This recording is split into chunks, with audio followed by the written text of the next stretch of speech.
16, in which house rules are broken, an infestation and a visitation, vermin destroyed, the Red O'Dowd's fish. Some useful attributes of a magic sword. Clearly the Red O'Dowd misliked Klosterheim's expression of humour as much as I did, but the Irishman intended to maintain his principle. He glared severely at the gaunt man.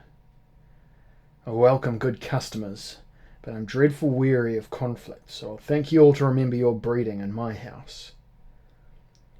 Klosterheim snapped shut his mouth and glowered, sulking. Lebussa and I, watched by O'Dowd's men, went to occupy a booth nearer the door.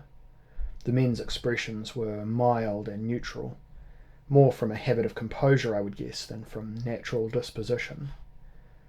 They returned their attention with apparent casualness to their beef and eel pies. We took a light meal of bread, cheese and bones, with port and water for our drink. We ate sparingly, sensing tension. When the Red O'Dowd returned, he displayed disappointment on his great face, as if he were revising his expectations of increased business. He looked hard at his front door and then came towards us. "Are your weapons still in your room, gentlemen?" When we nodded, he continued, "I am reintroducing an old rule of mine, given the situation between you three. If you'll be so kind as to hand all weapons into the house, I promise their return when you leave." Though reluctant to relinquish the Paracelsian sword, I concurred. At that moment the door opened, and in came a man and woman, their heavy travelling cloaks giving the impression they had just stepped off the Dresden diligence, though we heard neither coach nor horses outside. They made a great display of dusting themselves, while the woman called in a high voice for the landlord.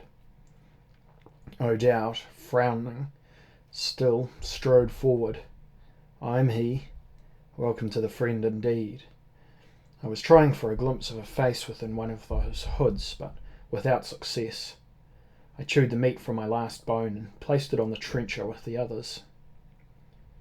"Have you rooms, my man?" asked the woman. "Aye, my lady." He looked them up and down. "Do you bear weapons under them cloaks?" The hood went back at this, and the shortest figure was revealed as von Bresenvorts, certainly no lady, bringing up a carbine and levelling it at the O'Dowd. The landlord's men were suddenly no longer at the benches, but arranged almost in military ranks behind the tables. Each had a pistol, and we were all targets. The O'Dowd grumbled to himself, "I've grown too damned lazy. Are you all together?" "I think so," said I, "given the circumstances." I stood up in the booth. Von Bresenvorts darted a grin of triumph. "You'll run with the winning side after all, eh, Von Beck?" said he. "Well, maybe our offer is no longer open to you." The pistol trembled in his hand, in anticipation of murderous fulfilment, I suspected, rather than fear. "Von Beck," said the O'Dowd in surprise. "Same as in the story?" "Well, it depends, sir, on what story you mean." I stepped boldly up, as if I meant to search him. One of his men cried, "Touch him and you'll have a ball through your head, no matter who dies after." I lowered my hands with a shrug. "I'm surprised that a Von Beck's descended to mere tavern swaddling. We've little gold here, man," the Red O'Dowd sighed. "You've something far more valuable, eh, sir?" Klosterheim rose and began to saunter towards us. Meanwhile von Bresenvort's companion stripped back his hood. It was one of Monsorbier's men. "And that's what we're here for, sir." The O'Dowd seemed genuinely puzzled. "More valuable? And you'll leave if you have it?" "Just so," von Bresenvorts mentioned with his popper. "Thus we'll all save the expenditure of powder and shot." "Well, then you'd better tell me what it is, man." The Irishman's voice dropped and grew dangerous. "The Grail, of course." Klosterheim grew impatient. "The Holy Grail. It's here at the centre where the lines converge. The maps all agree. It's here in your tavern, sir, as you must know. Give it over and we'll end the matter." The Red O'Dowd had begun to grin, his eyes remaining wary. "You're all fooled if you think that. Ask him." A thumb in my direction. "His family's supposed to protect it. In turn, the Grail protects them. If it's here, Von Beck brought it with him. What madness makes you think I possess a holy relic of that magnitude? Should I risk such damnation?" "God has abandoned you. You risk nothing." Von Bresenvort's weak face was suddenly afraid, his eyes shifting everywhere, from Klosterheim to O'Dowd's men, to me, to Libussa. She stood with one foot on her bench, still in the booth, sipping port. Her eyes narrowed. "We'll fetch the chalice for ourselves. All you need do is tell us where it is. Will that relieve your anxiety?" "I have none," said O'Dowd heavily. He grew slowly angry. "What manner of vermin are ye?" He glanced at Klosterheim's skeletal figure, at Von Bresenvort's decrepit flesh, at the soldier's unhealthy features. "Methodists, are ye? Baptists? Or worse? What do you want with the Grail?" "That need not be your business, landlord." Klosterheim took the dragoon pistol from the militiaman and pointed it up under the O'Dowd's beard. "We'll take responsibility for it. When we leave, you'll be none the worse off. There'll have been no violence." "You'd be wise, sir, to follow his instructions, sir," said I to our host. "Klosterheim's killed just lately, and you know what rats become when the blood's in their saliva. They like to strike again." "If Von Beck were to be allies," Von Bresenvortz gestured with his own heavy handpiece, "I'll thank you to be less insulting." Well, Klosterheim did not care. He quivered. He had agreed for the Grail beyond anyone's. I had knocked Klosterheim with my shoulder and was diving for Von Bresenvort's barker in the moment, while Lucifer's ex-captain was still between the gun and the Irishman. Grabbing it from his soft hand, I brought the butt down heavily on Von Bresenvort's neck and then his nose. He screamed and nursed his face. Klosterheim foolishly turned the dragoon pistol at me, rather than keeping it on O'Dowd. And the check was over. There was movement from one side of the great tap room to the other. The O'Dowd ran for the gallery. His men barred the doors and slammed shutters tight against windows. Libussa was now atop the table, smacking her pot hard on Klosterheim's skull, and the pistol went off in my hand with a deafening bang. The militiaman was flung back across the tables, a great hole blossoming in his chest. He screamed. As if to answer that scream, there was suddenly a monstrous heavy thump against the whole outside wall of the tavern. Another. Everything shook. And another, as if a cannonade were loosed against us, or gunpowder exploded by the kegful. Thump! A pistol in one huge red hand, and an old-fashioned spontoon in the other. O'Dowd went to peer through the window. Libussa had Klosterheim's sword. His pistol was on the floor. "May we assume, sir," said the O'Dowd in some exasperation to me, "that both you gentlemen are with us, and that the other three represent your enemies outside?" "You may, sir." The dying militiaman screamed on. "Save me, master, save me." It was unclear whom he called for. Von Bresenvortz, white with anger, resembled an ancient, petulant schoolboy. Klosterheim, half dazed, sat down suddenly upon the table, Libussa still above him. Clutching his head, he brought his eyes up to look at her. Weapons appeared from trunks, hidden panels, under floors. The whole place, it was now clear, was a bristling arsenal. The hard-faced picaroons took familiar positions here and there about the tavern. O'Dowd himself continued to peer out, a pistol in his right hand, the spontoon under his arm. "How many do you think?" "Hard to say," I told him. "Maybe 50? More? They'll have been gathering recruits for some while, I'll be bound. It's in the nature of such creatures." What creatures, sir? Oh, you describe them yourself, sir. Vermin, sir. Devil worshippers of the lowest kind. Cruel murderers, every one. Blood ritual and torture's their sport. I take your meaning, sir. The Red O'Dowd wiped a finger almost delicately across his lips as if to clean them. That sort's always come to Amalorm. Yet they never learn. 'Tis though you'd not think it the last place they should be. He called instructions to his men. The tavern became a fortress within moments. He himself was freshly animated. I suspected his vocation was more soldier than innkeeper, though he might have wished it otherwise. He was pretty cheerful as he positioned his men here and there, sending some to the upper floors. Most lights were dimmed, while Libussa presented a newly borrowed pistol at Klosterheim and von Bresenvort's. I joined the O'Dowd at the window. There were figures scuttling everywhere across the square. The shops were shuttered. "I've more men there," said the O'Dowd. "We'll catch 'em in a crossfire as soon as we want to." Our enemies did indeed have the appearance of vermin, perhaps because of their numbers. There seemed a couple of hundred at least. The pack moved forward in concert suddenly, and I had an impression of ruined faces, bestial hands, twisted bodies, ragged clothes, men and women both. But Monsorbier was not with them. Another thump as the pack collided with the inn. The Red O'Dowd shivered. "A disgusting assembly, sir. The worst I've seen. They've recruited every degenerate in the deeper city." His face showed his contemptuous hatred as their squealing began. We could even smell them, a scent like long neglected wounds. I glanced back. Libussa wrinkled her nose, not so used to that battlefield stink as I. She put a hand to her face, looking as if she might vomit. The gesture made von Bresenvort's confident. He was fool enough to ignore the fact he was trapped with us, and he lunged for her pistol, which went off. Von Bresenvort's was struck in the stomach and doubled up, croaking like a frog. Blood and bile streamed from his lips. Libussa looked down in almost uncomprehending dismay.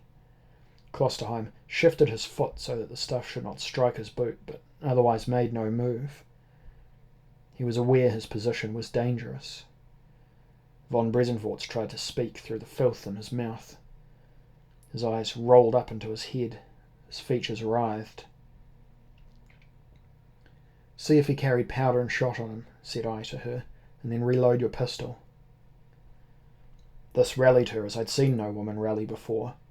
I was not surprised, for I trusted her courage. She conquered her horror, and even as von Bresenvort's fell to the boards, she had ripped back his cloak to find the horn at his belt. She pulled that and the pouch free, setting foot against his still living body so that she could tug the harder. "For the love of God," he croaked, "spare me a moment, madam, to die in." One last eruption, and he was quiescent. Not dead, for that would take a while longer, but in a death faint, preserving him from the worst of his agonies. Expertly, Libussa began to reload the dragoon pistol. Another great thump. "Discharge!" merrily shouted the Red O'Dowd, and off went the muskets from every aperture, and back fell the mob, holed and bloody, but still squeaking.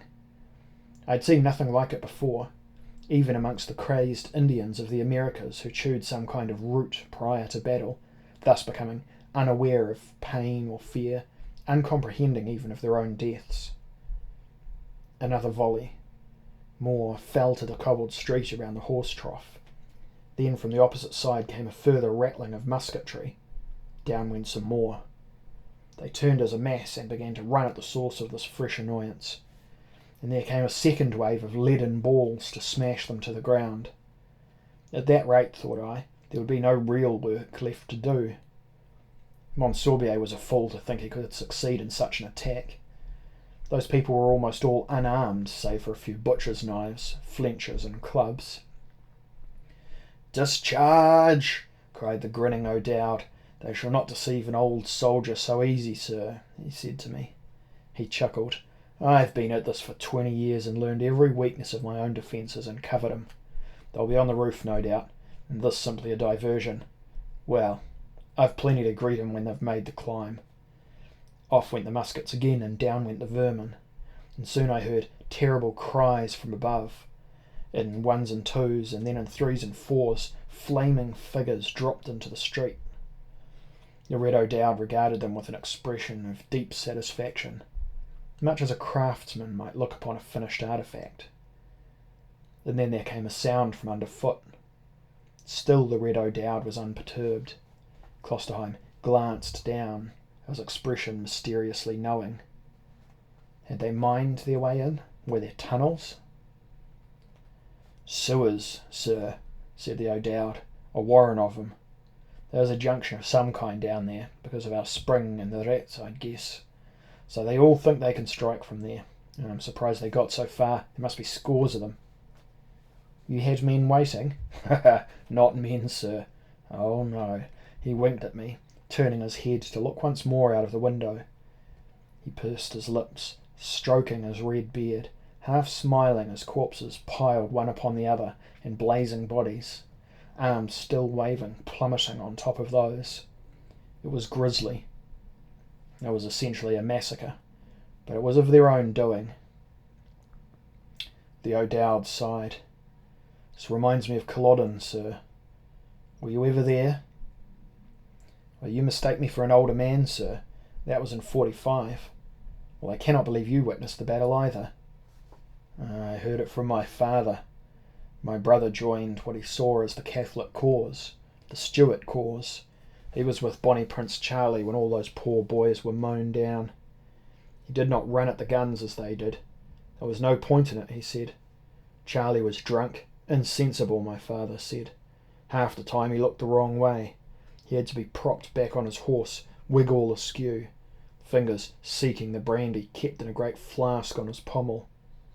Well, sir, my uncle went back to Kinsale.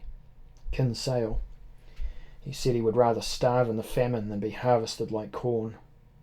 The O'Dowd chattered easily, as if relaxed, with a pot of ale at his own board, and then he was alert suddenly, cocking his ear. He grew uneasy. "They should not be up this far." He called across the room. "Grigoriev, take 3 of the lads to check all's well in the cellars." And musket in hand, the Ukrainian ran to obey. Libussa, casually directing her pistol at Klosterheim, since our former ally now sat at the bench, sipping an abandoned glass of wine, crossed to where I was still positioned at the window. "What's afoot down there?" she asked. "Attack from the sewers, sir," said the O'Dowd, who still believed her a youth. "I was telling Herr von Beck. They always think I haven't defended that point, but 'tis the best defended of all." The violence of the frontal attack was subsiding under the steady musketry. Fewer bodies slumped, blazing onto those below. The storm was apparently subsiding.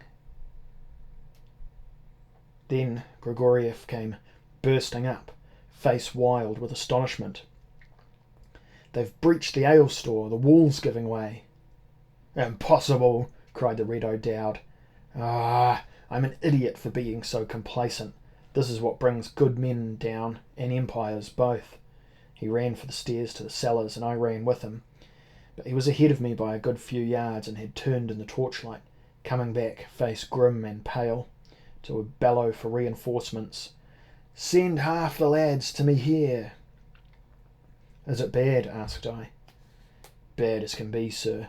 They've killed or drugged my fish." Well, I had no time to ask him to explain that fish. Either it was a nickname or an unfamiliar piece of cant. There were yells from further into the cellars, a ragged musketade, more shouts, metal against metal. Down the stairs, precise as Hessians, came more of the O'Dowd's men. He directed them forward. I was an obstruction, so I started backing up again. "I'll fetch my weapon." Libussa was there as I came up. "I'll bring you a sword," I said. "I have 2. Up I went to the gallery where picaroons were calling out for more shot and powder. The serving maids brought this as readily as they hauled ale. I entered our room and from the closet drew Lucifer's gift to me. The pommel was duller, and the eagle could not be seen. It appeared to have seasons, that pommel, but yet it pulsed faintly. I picked up my sabre for Libussa, back down the stairs, where Klosterheim glanced at me. He ate nothing as a rule, yet now he was folding his mouth upon a pork bone, as if he could only take nourishment when enough were dying around him. I had the impulse to run him through at that moment. He sensed my hatred, and for a second time he laughed. The sound was drowned by a scream. A window at the front was bulging. The scream came from several throats. Half a dozen creatures had hurled themselves forward at once and were through the glass, almost into the tavern. The O'Dowd soldiers sent concentrated fire into those unsavoury bodies. The mass fell back. Shutters were slammed and secured, and into the fresh silence Klosterheim continued to laugh. I ran on, back down the cellar stairs, down into the stink of gunpowder and sewage, of rush torches, fermenting hops and sour wine. In the darkness ahead I saw a flicker of lights, a flash of guns. Libussa made herself visible and I handed her the sabre. Hard to say if Monsorbier's goal is the Grail or us. Both, she said. I'm certain. Everything must combine. And he must get hold of the tincture too, though it's possible he has his own concoction. Or the girl has it? But the tincture's useless without the cup to put it in. The sword, she glanced down at my blade, will give additional power. 'Tis perfection if the ritual's performed accurately. That is why I grow so impatient. Von Beck, I've half a mind to let Monsorbier through, simply in the hope he'll lead us to the Grail. Or must we torture Klosterheim? Well, I doubt it's possible to torture Klosterheim, I said. What's more, I doubt he knows more than we do. The Red O'Dowd came back, cursing. Where's my damned fish? The musketeers had fallen back by a yard or two. They still fired, but the fire was now returned. Here were all Monsorbier's men. He had put his best troops into that branch of the attack, and with good reason it seemed. The O'Dowd's men were going down, one or two at a time. Soon there would not be enough to defend the whole tavern against a major breach. We were grouped in a beer cellar now, with great casks stacked on all sides of us, some against the walls, some on freestanding racks. I felt colder, ill-smelling air, and could just see ahead to the far wall where it had been burst in as if by a gigantic fist. Through the gap leapt armed men, covered by fire from beyond. O'Dowd was muttering to himself, maybe our only real chance is to blow up the whole damned cellar. What a terrible waste of ale. I never thought it would come to this. Who leads him, Von Beck? One of France's best captains, I told him, a seasoned veteran of both battle and revolution. Monsorbier. He's a good soldier. The Irishman lifted his loaded horse pistol to scratch his red nose, especially since he's found a way to overwhelm my fish. The fish? Is it some kind of war machine? I asked. The O'Dowd laughed as if I'd told a deliberate joke. Of course it is, sir. Of course it is. And tears started on his eyes and rolled down his red cheeks like marbles on plush.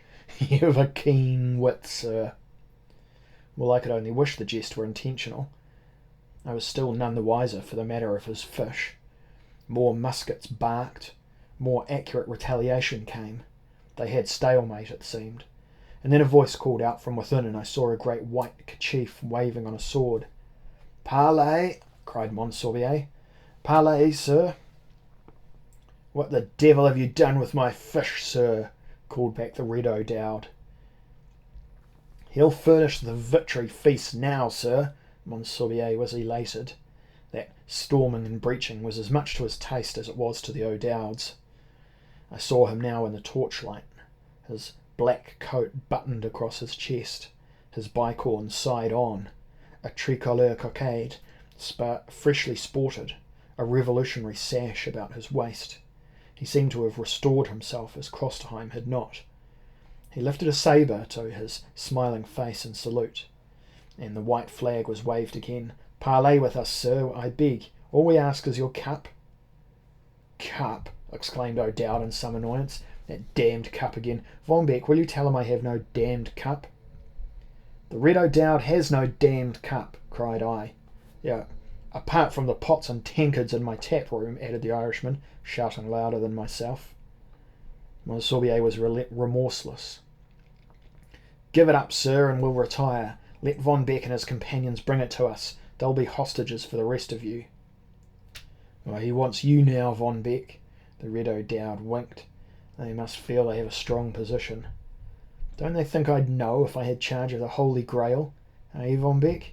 Your family guards it, not mine." "And searches for it when it's lost, I'm told. Ironic it should fall to me, an atheist and a sinner, to fulfil that search." I was contemptuous of them all. "Well, sir, God chooses us for strange tasks, and hides his greatest treasures in queer places, so the priests used to tell me." "Make haste, gentlemen," called Monsorbier. "Do you give us the Grail, or must we fight on?" "What have you done to my fish, sir?" cried the Red O'Dowd. "Where is she?" "Ready for cooking, sir." Still under the white flag, Monsorbier began retreating. I wanted to take another pot shot at him and was about to borrow a gun when suddenly, from the corner of the cellar, there sparked a candle brighter than the rest. The flame grew suddenly stronger, dazzling us. Libussa cursed and put both hands to her eyes. The Red O'Dowd was jubilant, on his feet and grinning. A shot went off and a bullet almost caught him. I pulled him down. "What is it, O'Dowd?" "Why, sir, 'tis our old helmet," he said, though I'm not sure it can achieve much against a seasoned warrior like Mr. Monsorbier. The light shaded from gold to silver, spreading until it was entirely filling the cellar. The Red O'Dowd beamed, as if at a friend. "Who does it belong to?" I asked in astonishment. "It is the property of us all, I suppose." "Sir, I don't rightly know.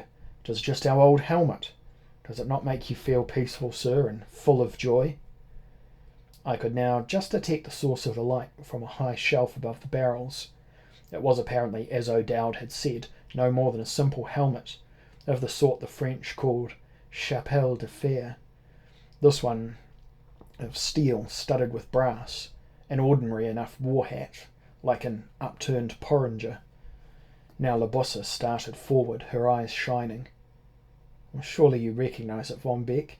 Surely you know the true nature of your helmet, O'Dowd?" And all at once the Irishman began to laugh at himself. "Aye, sir, of course. Is it the Holy Grail?" "Aye," she said sardonically. "It is what it is." "Well, there's the reason," continued the O'Dowd, "why it is so elusive. But what's it doing in a common tavern?" He put his hand on her shoulder as she reached towards it. "Don't try to handle it, her faults. 'Tis inclined to bite anyone who tries." Frustrated, she turned to me. "You could take it, Von Beck." "Yeah, but I don't choose to," I told her. "I might well be the only one of us who can handle the Grail. I believe it now, I suppose, but I'm also the only one who has no interest in it. Why not let it remain where it is, undisturbed, to the end of time?" She fumed and was grim. "If you love me, Von Beck, you will take that cup down now." Well, I was about to go forward at her bidding when, with a great roar, Monsorbier's men pushed another yard or two into the cellars and were forced back. Monsorbier knew the significance of that light. I could not see him, but I could hear him cheering his men on. There was more musket fire, and then silence. Both defenders and attackers were so blinded they could no longer see to fight. The entire warren of cellars was one shimmering mass of intense pale gold and silver.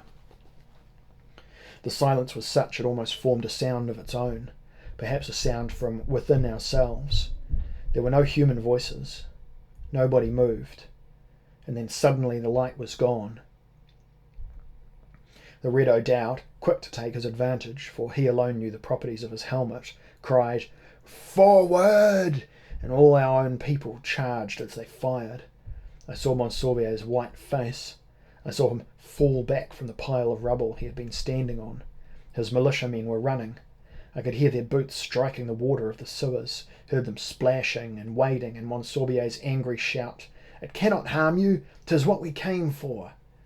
Uttering some kind of hideous war shout from the back of his throat, the O'Dowd let off his pistol in the general direction of Mont Sorbier, and then I heard someone screaming in the distant tunnels. It was a ghastly sound. "At last," said the O'Dowd in tones of deep satisfaction. "My fish." We were in the sewers ourselves now, chasing them back. Libussa and myself remained close to the O'Dowd, who had the lamp. We heard echoes. Mont Sorbier was close to weeping as he begged his men to resume the attack. A couple of twists and turns and we were in a high-vaulted sewer with about 4 inches of water coursing around our legs. The screaming continued, though it was not from the same gallery. It was persistent and horrible. The Red O'Dowd waved on his men. "Follow him to the surface and find out how they entered. I must deal with my fish." The three of us took a tunnel to the left. The gallery grew wider and taller. 10 men could have stood shoulder to shoulder across it. And ahead was one of Mont Sorbier's men, caught in our lamp's light, flopping and screaming still. Then he was up out of the water as if wrenched into the dark air by a great hand and flung forcefully against the wall. His body crashed into the filthy water. He still lived, still sobbed, but almost every bone was broken. Something made a sucking noise. Eyes waved on stalks overhead, peering at us with no more, it seemed, than mild curiosity. The Red O'Dowd grinned in relief. "You unharmed, my darling? What did they do to ye?" "Oh, Mother of God," said Libussa, "'tis a gigantic crayfish." It was nothing else. Up came the sword of Paracelsus in my hand. Instinct urged me to hack at the thing, but it seemed docile when it heard the Red O'Dowd's voice. Slowly, with almost delicate movements of its claws, it began to eat its victim until at length the man's cries ceased. "They must have drugged her," said O'Dowd, "or lured her off. She looks fine now. What do you think, sir?" "I've never seen a healthier fish, sir," said I. "Your Mr. Mont Sorbier's a cunning strategist," the O'Dowd was admiring. "He's the first to get past her." "He'll not forget this campaign," Libussa was amused. The crayfish clapped her claws against the sides of the tunnel, and the Red O'Dowd made a sound with his tongue which seemed to imitate her. In this way they conversed for a minute or two. The O'Dowd sighed deeply. "She's not harmed. They doubtless sent one of their number in ahead. They'd have packed him so full of opium it made a fish drowsy. A good scheme, eh? He's a clever man. Poison your advance guard and in turn poison the fish." "Ha!" The Irish giant rubbed at his beard. "Well, now, there's not much to be doing here. The cellar wall shall have to be built up and strengthened, but otherwise we shall simply wait and see. I can't stop your Mont Sorbier from poisoning my fish, but I can be better prepared for him in future." "Did you never realise it could only be the Grail giving off such a light?" asked Libussa. "Sir, there were piles of old armour and weapons at least 100 years out of date when we arrived." The Red O'Dowd continued to be puzzled. I suppose I should feel honoured." There came a keening shout, and several of Mont Sorbier's party, cut off from the rest, were rushed at us from a side tunnel, blades ready to strike.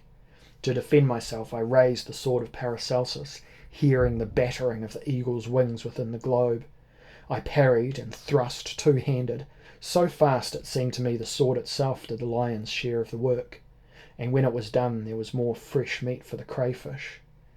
As I sheathed the sword, the Red O'Dowd looked at me in some wonderment, and Libussa too wore a strange expression. "There were 5 of them," she said. "I learned my fighting techniques among the Tatars," I boasted. "You quartered them all in the space of 10 or 15 seconds," said the Red O'Dowd. "I've fought Tatars, sir. Even they take longer than that with all their skill. You're a master swordsman, sir." I assure you I'm no such thing. I scarcely remembered the encounter. The evidence of it, however, was grisly. "Well then, 'tis a master sword," said she very softly. I was in no doubt on that score. We waded slowly back along the sewers until we climbed back through the breached wall. The Red O'Dowd's men already worked to shore it up. The fish was a little drowsy, he told them, but she's fine now. Libussa looked at the shelf where we had seen the helmet. In the darkness, it was impossible to tell if it was still there. The Red O'Dowd chuckled. I told you that helm's elusive. You never know where she'll reveal herself or when. He lived so casually with his marvels. I was forced to wonder if it was my idea of reality that was lacking. Until now, I thought it had been far too moderate.